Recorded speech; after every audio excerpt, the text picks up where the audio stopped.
Karibuni kwenye Ijue Kweli. Leo katika episode ya leo tutamzungumzia Apostle Nick Shaboka wa madhabahu ya moto kutoka kanisa la New Day Church International. So tutaanza na hii alama wanaita Sign of the Master of the Second Veil. So veil ni kuficha. Sasa kama jinsi picha inavyoonyesha hapo, huwa anaficha mkono. Sasa kuna njia mbalimbali wanaotumia kuficha. Mwingine anaweza akaamua kuficha mkono mzima kama jinsi Kobe alivyofanya hapo, au unaweza kaangalia hapo Usain Bolt alichokifanya, au kwenye mziki unaweza kaangalia Will Smith. Will Smith unaona alichofanya hapa, ameweka vidole tu alafu dole gumba ameacha.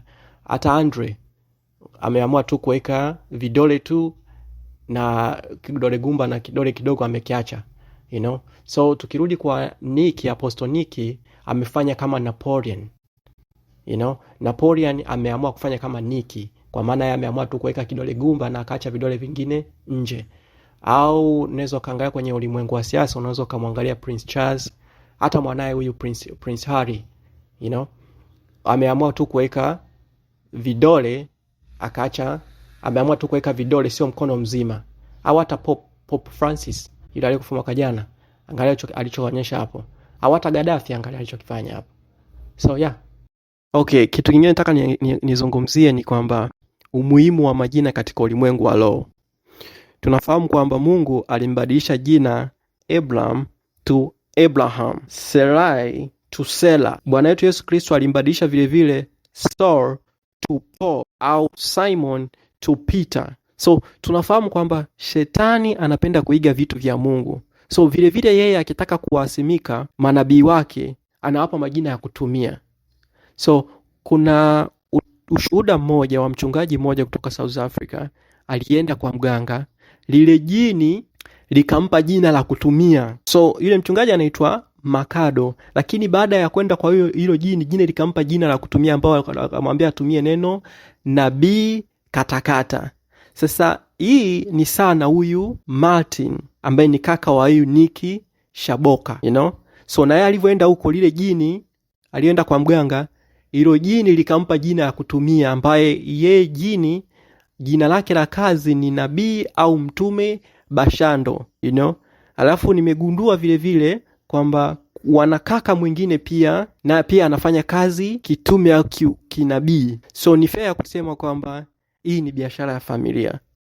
Wala msishirikiane na matendo yasiyozaa ya giza, bali myakemee, kwa kuwa yanayotendeka kwao kwa siri ni aibu hata kuyanena. Wapenzi, msiamini kila roho, bali zijaribuni hizo roho, kwamba zimetokana na Mungu, kwa sababu manabii wa uongo wengi wametokea duniani. Lakini kuliondokea manabii wa uongo katika wale watu, kama vile kwenu kutakavyokuwa walimu wa uongo, watakaoingiza kwa werevu uzushi wa kupoteza, wakimkana hata Bwana aliyewanunua, wakijiletea uharibifu usiokawia. Na wengi watafuata ufisadi wao, na kwa hao njia ya kweli itatukanwa. Na katika kutamani watajipatia faida kwenu kwa maneno yaliyotungwa, ambao hukumu yao tangu zamani haikawii, wala uvunjifu wao hausinzii.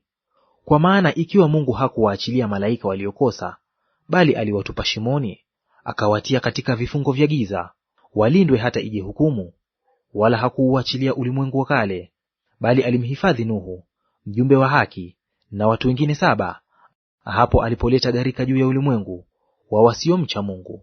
Tena akaihukumu miji ya Sodoma na Gomora, akiipindua na kuifanya majivu, akaifanya iwe ishara kwa watu watakaokuwa hawamchi Mungu baada ya haya. Na manabii wengi wa uongo watatokea na kudanganya wengi, na kwa sababu ya kuongezeka maasi, upendo wa wengi utapoa. Lakini mwenye kuvumilia hata mwisho ndiye atakayeokoka. Jihadharini na manabii wa uongo, watu wanaowajia wamevaa mavazi ya kondoo, walakini kwa ndani ni mbwa mwitu wakali. Nikaona roho 3 za uchafu zilizofanana na vyura, zikatoka katika kinywa cha yule joka, na katika kinywa cha yule mnyama, na katika kinywa cha yule nabii wa uongo.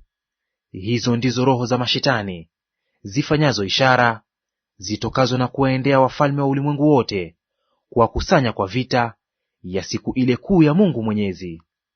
Yule mnyama akakamatwa, na yule nabii wa uongo pamoja naye, yeye aliyezifanya hizo ishara mbele yake, ambazo kwa hizo aliwadanganya watu wale walioipokea ile chapa ya huyo mnyama, nao walioisujudia sanamu yake, hao wawili wakatupwa wangali hai katika lile ziwa la moto liwakalo kwa kiberiti. Ndipo Bwana akaniambia, hao manabii wanatabiri uongo kwa jina langu mimi. Mimi sikuwatuma, wala sikuwaamuru, wala sikusema nao. Na wapeni unabii wa maono ya uongo, na uaguzi, na neno la ubatili, na hadaa ya mioyo yao. Basi kwa hiyo Bwana asema hivi, kwa habari za manabii wanaotabiri kwa jina langu, wala mimi sikuwatuma, lakini husema, upanga na njaa havitaingia katika nchi hii, kwa upanga na njaa manabii hao wataangamizwa. Na watu hao waliopewa unabii na wao watatupwa nje katika njia kuu za Yerusalemu kwa sababu ya upanga na njaa. Wala hawatakuwa na mtu wa kuwazika, wao na wake zao na wana wao na binti zao, maana nitamwaga uovu wao wenyewe juu yao. Wala msishirikiane na matendo yasiyozaa ya giza, bali myakemee, kwa kuwa yanayotendeka kwao kwa siri ni aibu hata kuyanena.